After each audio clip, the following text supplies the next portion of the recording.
Welcome to another edition of St. Paul's Letters to America. I'm your host for this program. My name is Gerard, and today we're going to be talking about something that I think a lot of people might say is maybe an exaggeration, a little overblown. But the title for our program today is "The Age of the Antichrist," Part 1. This is St. Paul's Letters to America. It is the program that asks, what if St. Paul were alive today? What if he were here and was able to speak to us here in America? What if he could write a letter to us in America? What would he tell us? Would he say anything different than what he told people 2,000 years ago? Or would he say exactly the same things because the truth does not change? Well, on this program, we're going to give you a letter that he would write to America if he were here still today. And today, that letter is the following.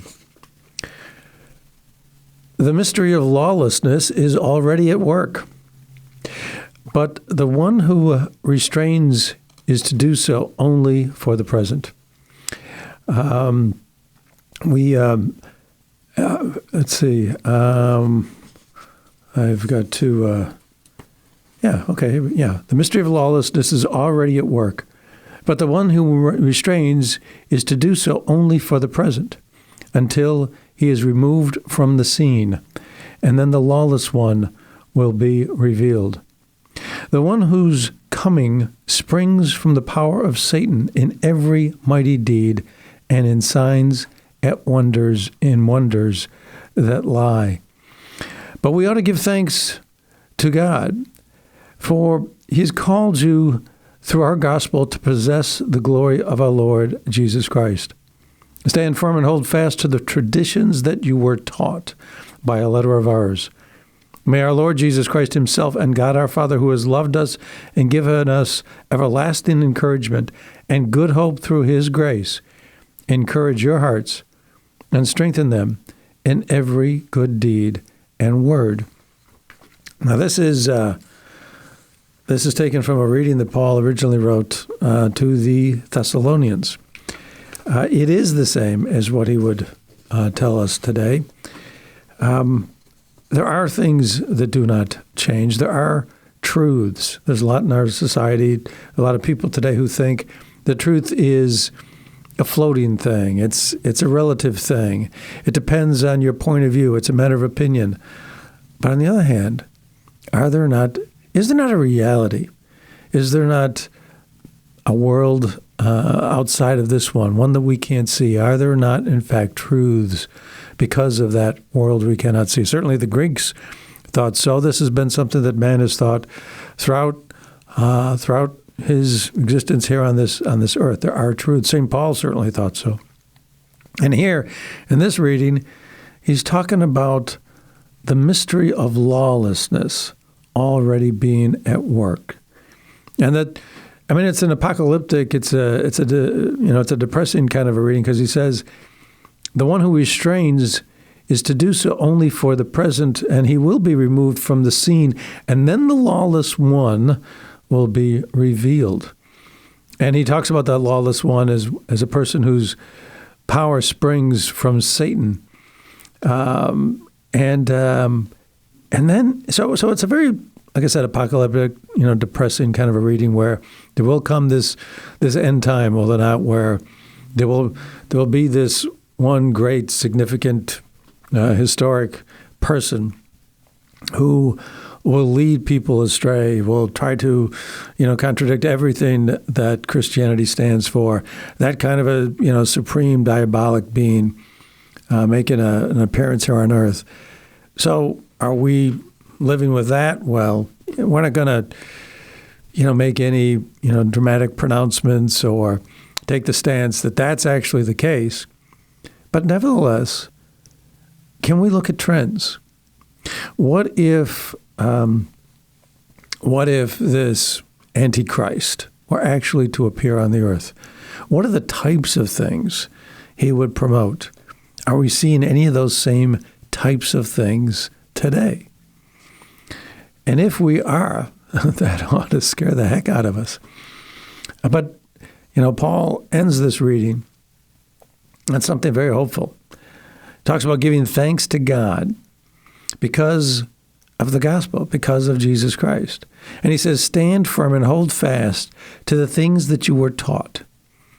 Because, God has loved us and he's given us everlasting hope.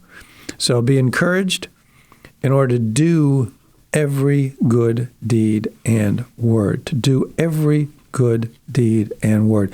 And in fact, isn't that the antithesis of the Antichrist? It is, Christian, to, it's really the ultimate example of being a Christian, of trying to follow Christ, to in everything that we do, every word that we utter, try to do good for other people. And what would be the opposite of that? Well, obviously to try to do harm with everything that we do. And Paul, the one passage about Paul, there are references in the Bible to the Antichrist. Most of them are written by John. There's one that comes from Paul, and it's this one. And what does Paul point out? He points out lawlessness. Now, why would lawlessness be something that could be associated with the Antichrist? Why would that be? And if you think perhaps that maybe we're over-dramatizing this, even in what we're saying so far, to be thinking in these terms. Recently there was a cardinal from the Netherlands, Willem Eijk, I think is how you might pronounce his name. And he talked about the fact that he cannot, in these times with the challenges that the church is facing, he says he cannot help but think of Article 675 of the Catholic Catechism.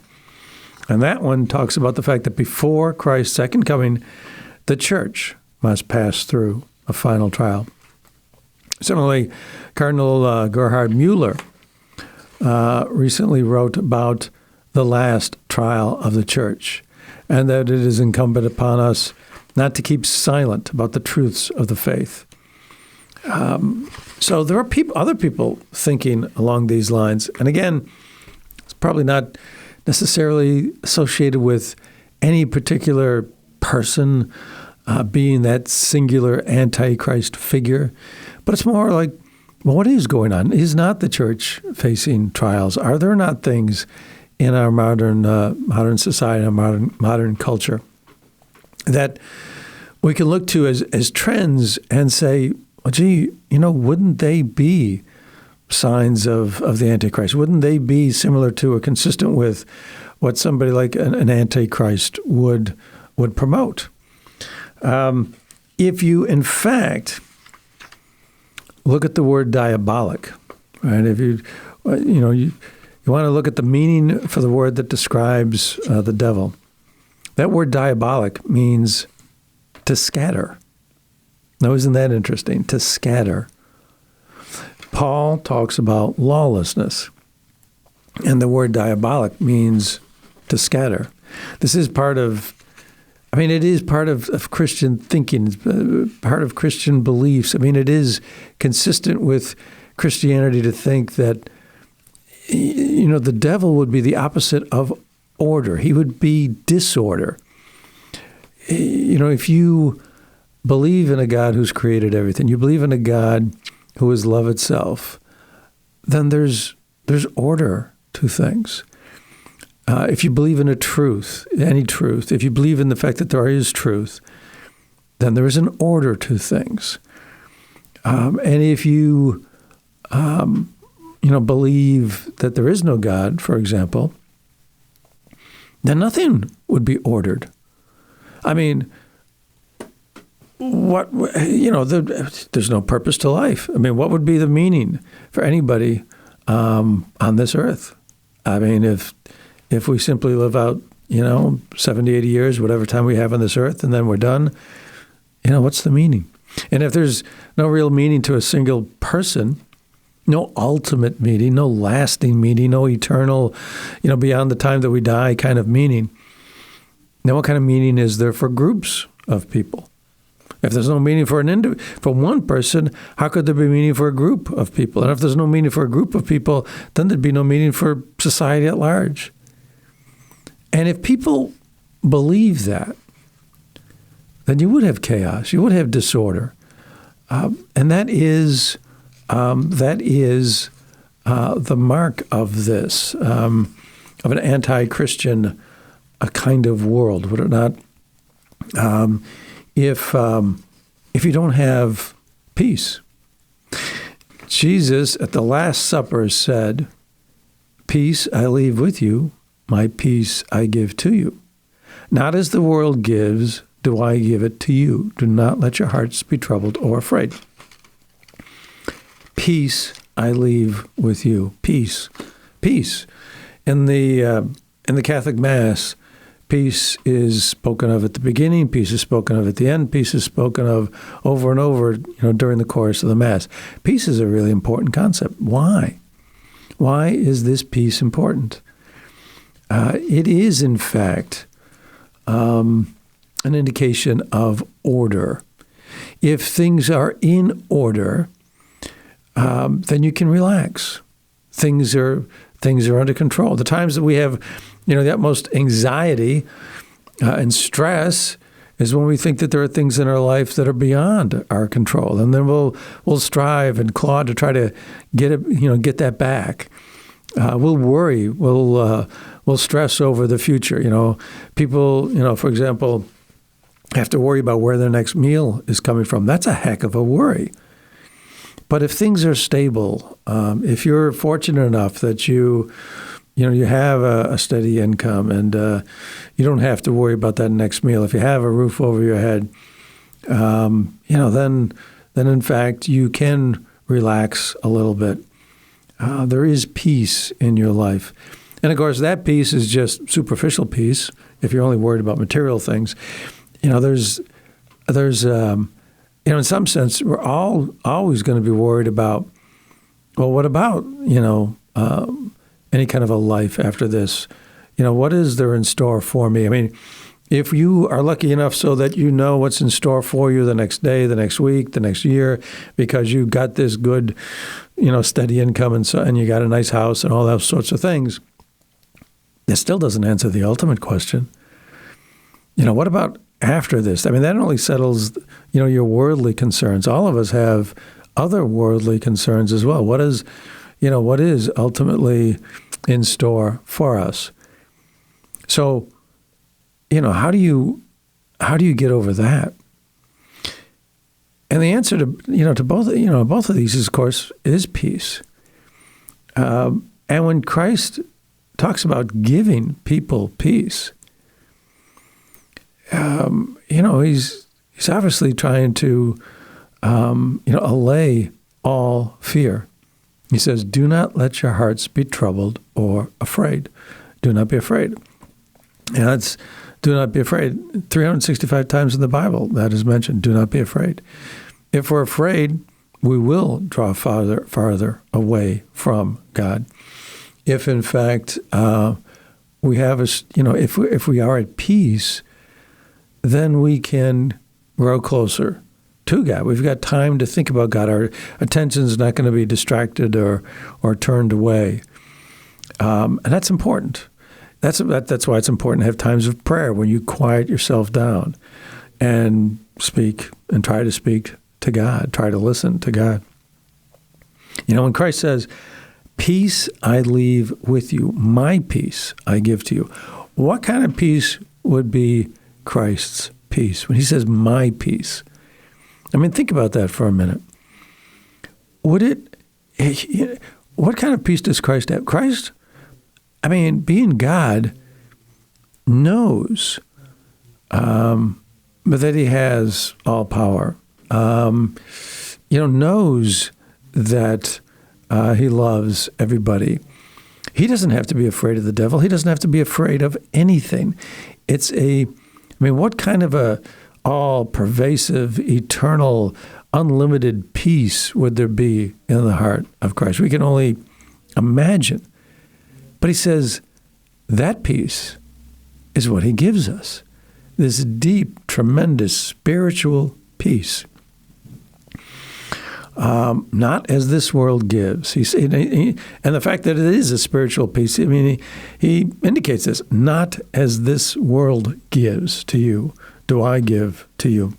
So he's giving this tremendous spiritual peace. Well, what can, in fact, disturb that? What can disturb that? Anything. If people, stir up anxiety, be afraid of this, be afraid of that, be afraid of this, you're not going to be, spending, quiet time, worrying, trying to get closer to God. And anything that draws you farther away from God is, in fact, something that would be a mark of an Antichrist, of the Antichrist. So this is the difference. Order and peace versus chaos. And, as St. Paul says, lawlessness. If there is lawlessness, then you're very much worried about tomorrow. You're worried about you're worried about the present moment. You're worried about walking down the streets in safety. You're worried about, you're going to get a sense that there is no order to society. Things are out of balance. Things are out of control. If there's, no laws to control people, how's this going to work? If rules don't apply to certain people, rules don't apply to us, anybody can do anything they want, you're going to be afraid of everybody you meet. And then if you're afraid of everybody in every moment, you're going to be, so disturbed, so distressed, you're not going to be able to get close to God, because God is, of course, peace. Nothing will worry you if you have, faith in God. So do we have marks of lawlessness? Do we have indications of this in our society today?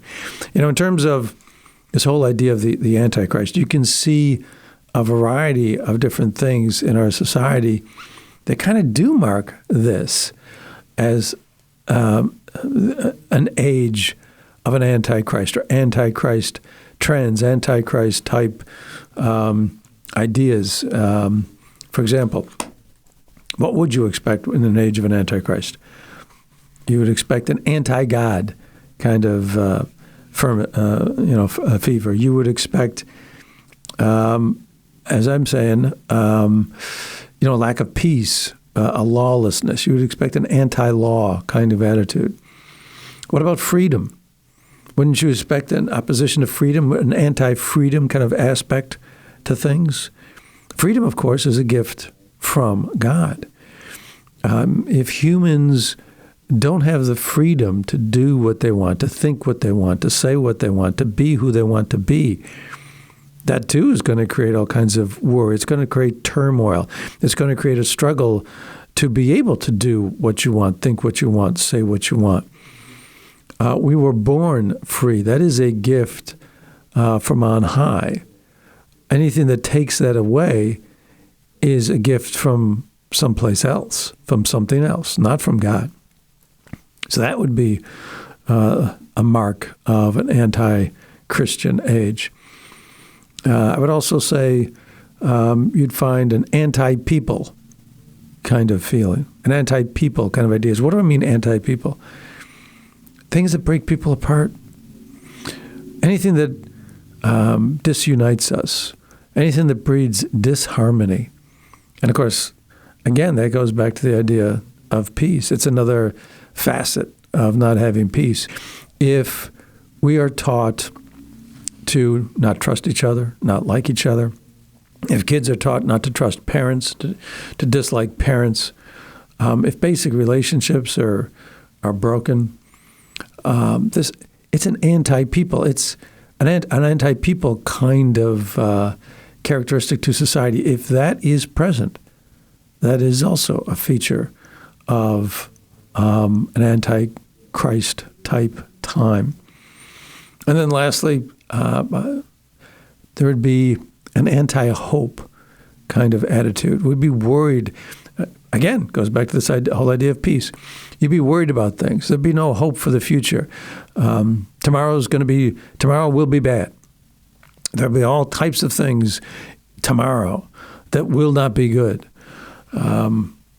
So, this, and then, of course, if you didn't have hope for the future, then you, again, would end up being worried. You'd be stressed. You'd be thrown into anxiety. These are just some characteristics of an Antichrist. Are they not? I mean, aren't Christian ideas the reverse? Wouldn't Christ promote and teach the reverse? Instead of anti-God, wouldn't he teach, of course, faith and love and worship of God? Wouldn't he teach, respect for order?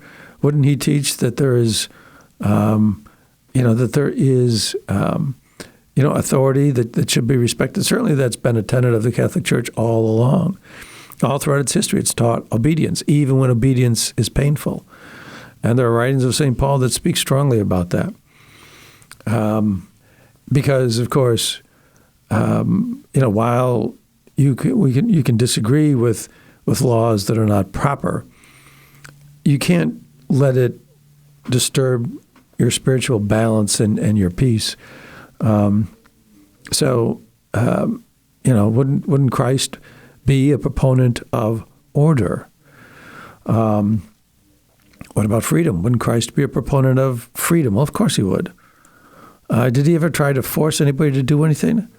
Or does he respect the freedom given to us by God so that we can choose to follow him or not choose to follow him? What about people? Well, of course he taught love of people. Instead of trying to break people apart, creating disharmony, he preached love for everybody. If someone hits you on one cheek, turn the other. Love, peace for everybody, always. What about hope? Well, of course, he is, in fact, his whole mission shows us there is hope. There's hope of redemption. There's hope of life after this, no matter what. There's hope of forgiveness, no matter what we've done. All of these features and more are points of divergence between Christ and an Antichrist. So what about taking just a couple of these for this program? For part one of this examination into whether or not we have, in our midst, an age that could be called one of an Antichrist. How about the first one, anti-God? We'll take that one, and then this other one about lawlessness, an anti-law kind of attitude. What would be like, I suppose, a clearest kind of example of an anti-God, penchant in society? Wouldn't you see churches attacked, statues of saints attacked? Wouldn't the clearest, most obvious sign of an anti-God attitude be attacks on God and religious symbols themselves, where people go to worship? How about attacks on places where people go to worship God so that they can't go to worship God, so that the time that they have to worship God would be interfered with? That surely would be the clearest type of example of an anti-God kind of rage. We have that. In the last few years, the instances of those types of things are dramatic. Before, I never heard of, for decades, I've never heard of churches being attacked. There might be an isolated occasion here or there, but churches being attacked in frequent, regular fashion. Last September, Diocese of Brooklyn, a statue of Our Lady of Guadalupe was torn down. A man in broad daylight on 9/11, mind you, on 9/11, a day when, there was a very devilish attack, when 3,000 people, innocent people, unknowing people, when they had no idea what was coming, were killed because somebody took a plane and flew it into a building, taking the people on those planes hostage and giving them no freedom to have any further, desires. Their lives were cut short. On that day, that dramatic, disturbing day for our nation, on that day, somebody in broad daylight was seen on video climbing a fence, tearing down the statue of Our Lady, throwing it to the ground. Its face was smashed. Her hands were broken off. Why attack a statue of the Blessed Mother? What's behind that? Is it not rage? Is it not anything other than just an anti-God fever? Last July, for example, you could look around the country and find a slew of Catholic churches from Florida to California attacked. There are many instances in a short, consolidated time frame. Churches are being attacked left and right.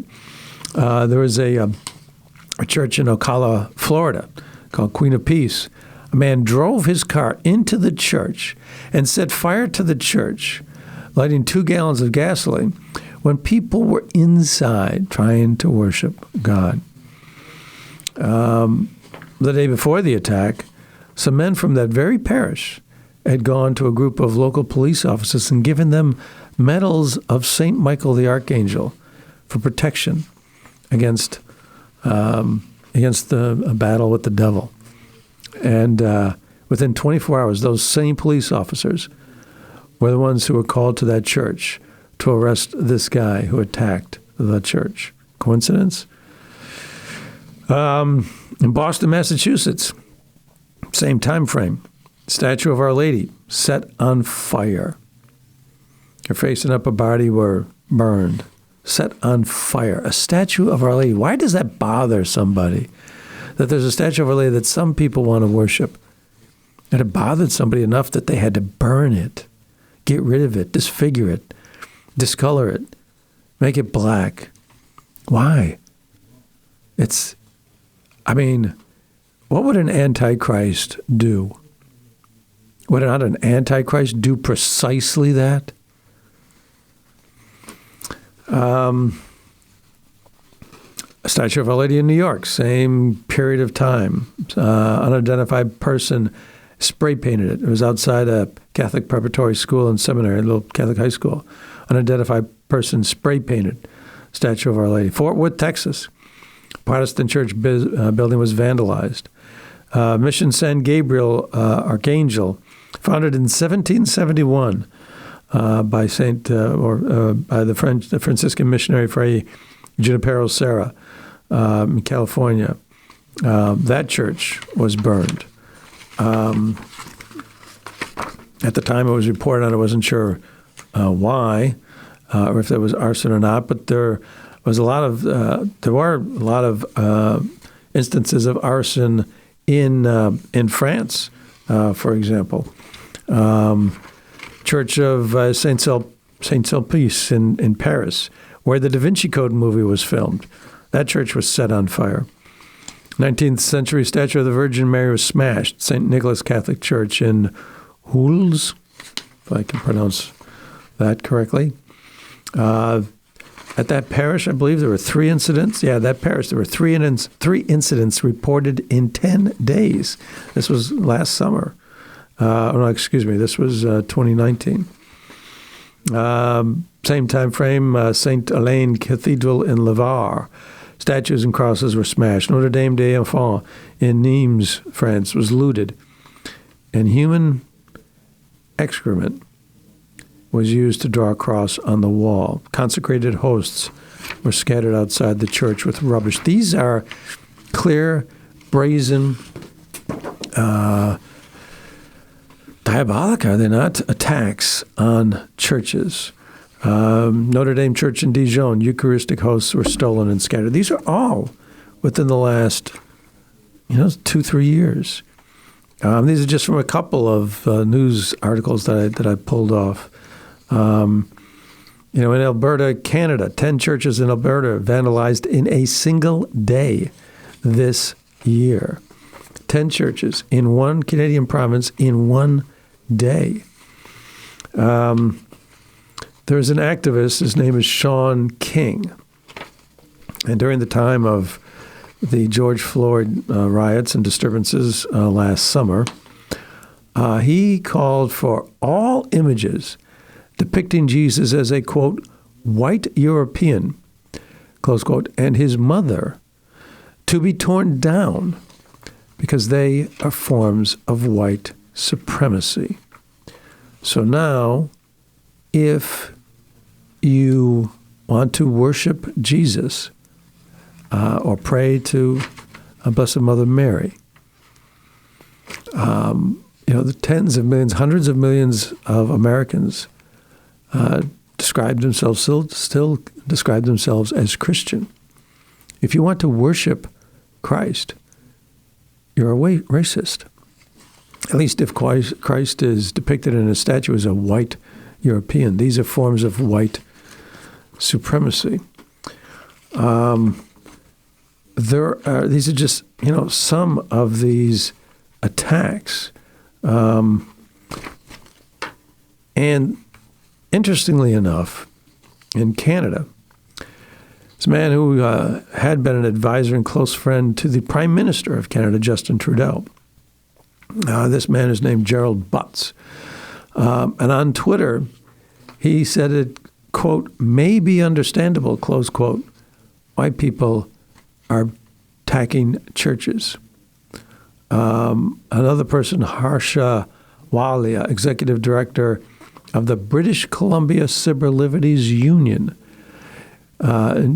referring to Catholic parishes, wrote on Twitter, burn it all down. That's a quote, burn it all down.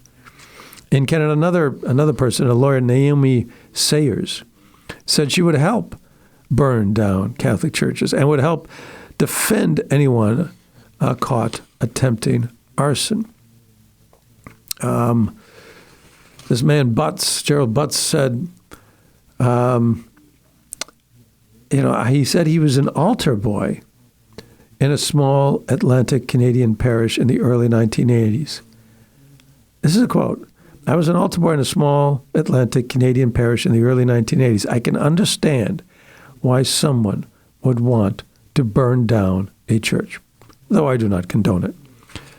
I can't understand why someone would burn down a church. You burn down a place where people go to worship God. You assume for yourself the authority to take away their right to do that. You attack a symbol of the church itself. You attack Christ himself when you take the Eucharistic hosts and scatter them around with garbage on the ground outside a church. These are direct attacks on God. They are meant to send messages. They are certainly something that an Antichrist would do. We're living with this. This is a trend that's becoming more and more common. There are more and more of these stories. Churches, statues, burned, attacked. Age of the Antichrist. What about lawlessness? What about lawlessness? What about, some feature number one of the age of the Antichrist? Anti-God rage. There you go. We just went through a bunch of them. Item number two, right? Item number two on this list. Lawlessness. St. Paul talks about it. Lawlessness. An anti-law kind of attitude, behavior. Do we see that? I'll give you not one, but 5 social trends, not just isolated occurrences, but trends in society. Prosecutors refusing to prosecute the law. a widespread effort to defund and get rid of police. Bail reform that suggests that seeks to have people who are charged with crimes let back onto the street. A refusal to enforce immigration law. You can have compassion for immigrants who want to come to this country, and that's fine. And the church is very vocal about that. But there are laws. And for people who are supposed to enforce the law deciding we're not going to, you can change the law, but until you change the law, it is the law. If you decide not to enforce the law, just like these prosecutors do, that's lawlessness. What about election laws that require voter ID? We'll talk about that in a minute. If you can't have voter ID because supposedly you're going to disenfranchise some small segment of the population, and it would be a small segment of the population that doesn't have some form of ID, you potentially disenfranchise everybody. Everybody. And wasn't that sort of a diabolic or clever kind of attack? Because there are a few people that don't have ID, we're going to make it so that nobody has ID. And if that's the case, then it's possible for election cheating and fraud to occur. There'd be no way to know that votes are valid, that a particular vote was cast by a particular person. There's no way to know that. Voter ID is the height. Without voter ID, voting is the right of the people to decide who will represent them. And the only way to know that is to know that the people have voted one by one. You have to be able to confirm that. And if not, then you make it possible for the votes of everybody to be cheated. The votes of everybody to be not counted. You could have one election result that's because most of the people, decided voted a certain way. But if you have no way of knowing who it was who actually voted, those results could be altered, changed, cheated. The cheating could occur.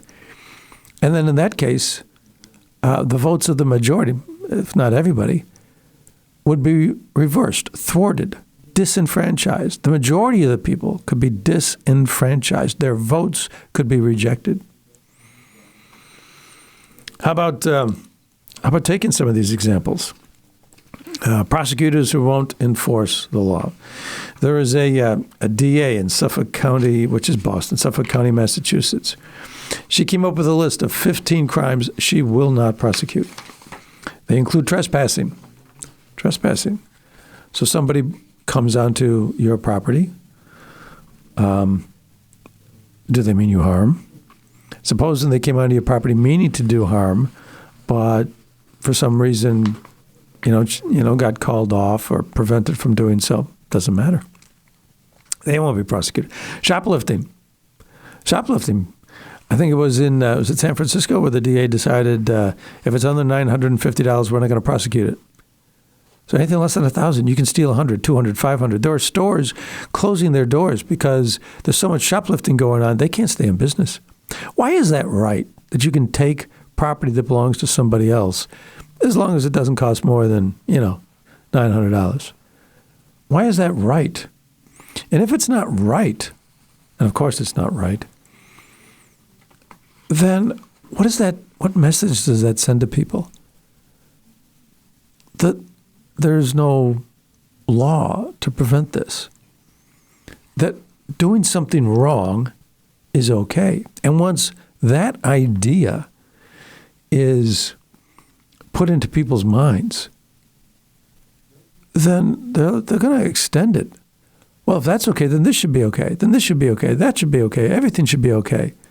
You're starting down a slippery hill towards all lawlessness. Something wrong is okay. That's going to have repercussions. It's not just going to stop there. Anytime you say something wrong is okay, anytime you do that at all, there are potential huge consequences. But the list, we've only gotten 2 steps on this list so far. Number 3, well, larceny under $250, so similar to shoplifting. Receiving stolen property, that's also okay. Operating with a suspended license is okay. Breaking and entering into a vacant property or for the purpose of sleeping or seeking refuge is okay. You got a homeless person, he's got no place to sleep, he breaks into your house. It's okay. If there are homeless people who've got no place to sleep or, then we as a society need to do something about that. But to give somebody the permission to break into somebody else's house, that's not okay. I mean, the Catholic Church, there are myriad, charities out there that try to provide places for people to sleep. And certainly the Catholic Church has, I think the Catholic Church is in the world, provides more charitable work and resources than any other single entity. And I don't think it's close. Breaking and entering, as long as you do it for a certain reason, that's okay. Wanton or malicious destruction of property, that's okay. So you can shoplift, you can destroy other property, like maybe perhaps statues of the Virgin Mary. Minors in possession of alcohol, that's okay.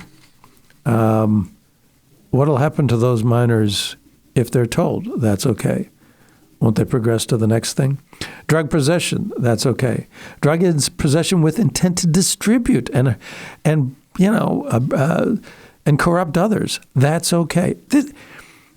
Resisting arrest with regard to these particular offenses, that's also okay. So you can resist the authority of the police.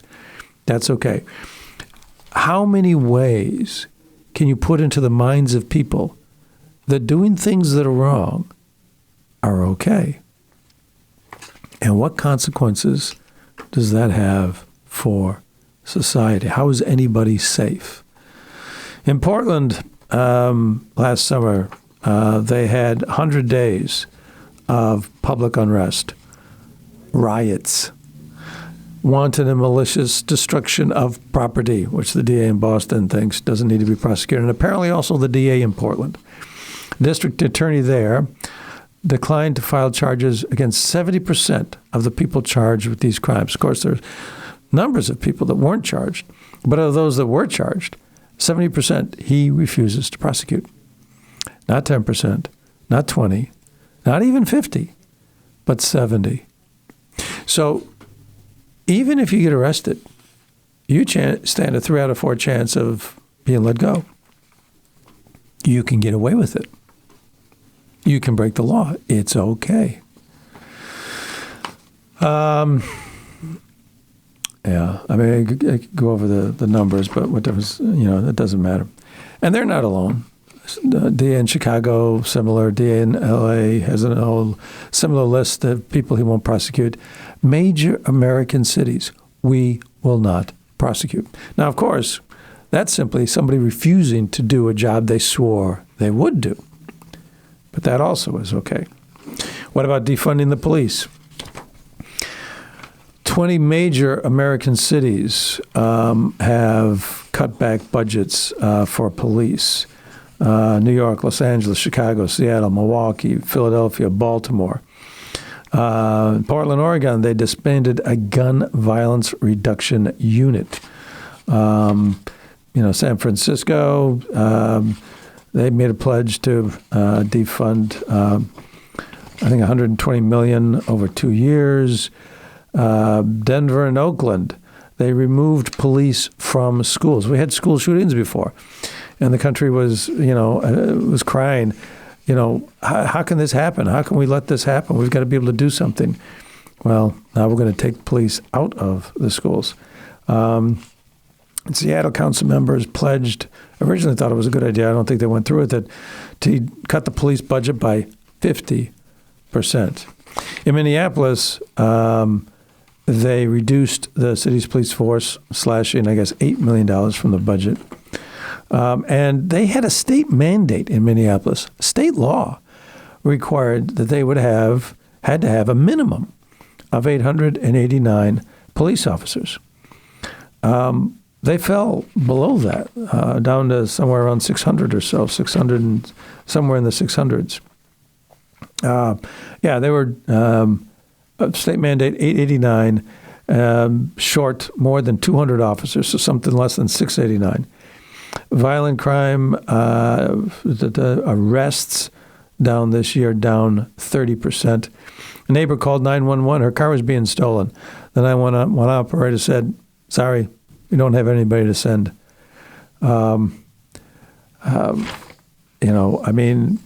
You've got, last year was the second deadliest in the city's histories. Homicides up 34%. 6-year-old girl was riding in a car, shot and killed. 9-year-old girl jumping on a trampoline, shot and killed. 6-year-old girl eating a McDonald's Happy Meal, returning home in her mom's car, shot and killed. Bullets flying all over, certainly in Chicago, that's happening. In Minneapolis, however, they filed a lawsuit because they were violating the law, and there was a state law for 889 police officers. So now they're under a judge's ruling that they're going to have at least 730 within a year from now. And that's still going to be 150 short of what the state was required, by state law, what they're required to have. Why would you not have police? You're going to have less arrests. You're going to have 911 operators saying, "Got nobody to send you." That's lawlessness. People can do things and there's no police to stop them. How about bail reform? That's a good idea. In New York, they passed a bail reform law in 2019. A series of crimes were listed as ones where judges could not require bail. There is a man, who was he? I think he was City University of New York, professor there in their law department. But anyways, he examined the law that was passed, and he found at least 25 felonies for which no bail would be allowed, or at least required, that were violent or create the potential for violence. But they were nevertheless exempt from bail. So these people let back out on the streets. So you have less police to enforce the law, to make arrests, to stop people from doing harm to others. But those that you do arrest, DAs won't prosecute them, or if they are prosecuted, they won't stay in jail. They're let out on their own recognizance because they'll return for trial. Really? Of these 25 felonies that were violent or create the potential for violence that this professor found, these 25 included aggravated assaults on a child, prisoner escapes, rapes, riots, robberies, vehicular manslaughter. Somebody dies. No bail. They get arrested. But they're not going to stay in jail. They get put back out. Within 4 months after New York passed its law, it was forced to retreat from this idea, this grand idea. So there was some retreating that was going on. But still, there's a lot of people claim that, the troubles caused by this bail law still there. 5 police unions just put out, this statement that still decries so many problems with this bail law. What about the border? We have a law that says you're not supposed to cross the border unless you go through the proper channels. And recently, a Cuban-born Homeland Security Secretary, Alejandro Mayorkas, told people from Cuba that if they try to come to the U.S. Without going through the proper channels, without going through the legal channels, they will be deported. But yet on the southern border, Arizona, Texas, you've got more than 1 million people in a half a year period so far that are crossing the border without going through the proper channels. We're not enforcing the law. So what happens is Congress has passed a law that says you have to go through these legal channels if you want to come into this country. Congress can change the law. They haven't yet. So we're going to ignore the law to the tune of 1 million people in a half a year. That's policy making. That's doing something that's reserved to the legislature. So our law says that laws get made by Congress. Federal laws get made by Congress. But the executive administration that's supposed to and swears to enforce the law that Congress makes doesn't do so. Not in an isolated case, but for 1 million people in a half a year period, so that they're effectively changing the law. You don't need to go through these legal channels. If you have 1 million people, 2 million people, if you're on pace to do 2 million people a year, I mean, that's something that's so large that's something that affects society so much that needs to be decided by Congress. So if you don't, we're not following the law. Lawlessness. Voter ID. We've talked about that already. Recently, the Supreme Court Brnovich case addressed a case out of Arizona, where they required that people vote in their own precincts where they reside. And ballot harvesting was not permitted. You can't go collect votes from other people because that's too prone to cheating or fraud. The people have to cast their own votes. And the Supreme Court looked at this, and people said, well, but there's no evidence of widespread, massive cheating. And the court said, well, it should go without saying, quoting the court, should go without saying that a state may take actions to prevent election fraud without waiting for it to occur. And the Department of Justice has just come out with a lawsuit against Georgia because they're requiring similar protections to their voting to protect the votes of all the people. And the Department of Justice of the United States of America is now seeking to overturn these requirements in Georgia, as this case in Arizona was also fought by people. There are people that are trying to fight these laws that are going to protect the validity and the sanctity of the votes of all the people. And when that happens, of course, people won't trust that the votes in the elections are fair, that they're accurate. And you're going to have lawlessness, a lack of peace, a lack of order, a lack of trust. If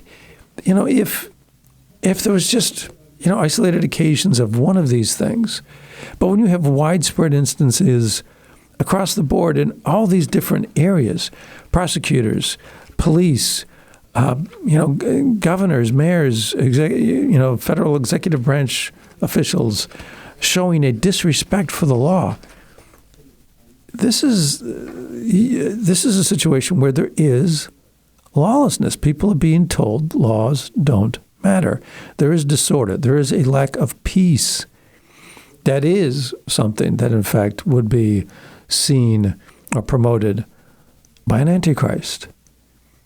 If we're living in an age when churches are attacked, statues of the Virgin Mary and saints torn down, desecrated, where laws are not respected, there's a lot of upheaval. There's a lot of lack of peace.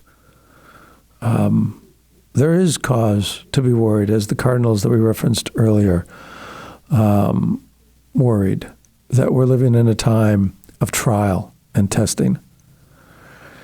And if Paul was able to speak to us in America, he would tell us, as he told the Thessalonians 2,000 years ago, hang on to what you were taught. Well, this has been another edition of St. Paul's Letters to America. We hope you found it a little provocative, that we're looking at some of these social things through a religious lens and asking questions about them. And we hope you've enjoyed it. We hope you'll join us again. But until you do, may God's best blessings be with all of you.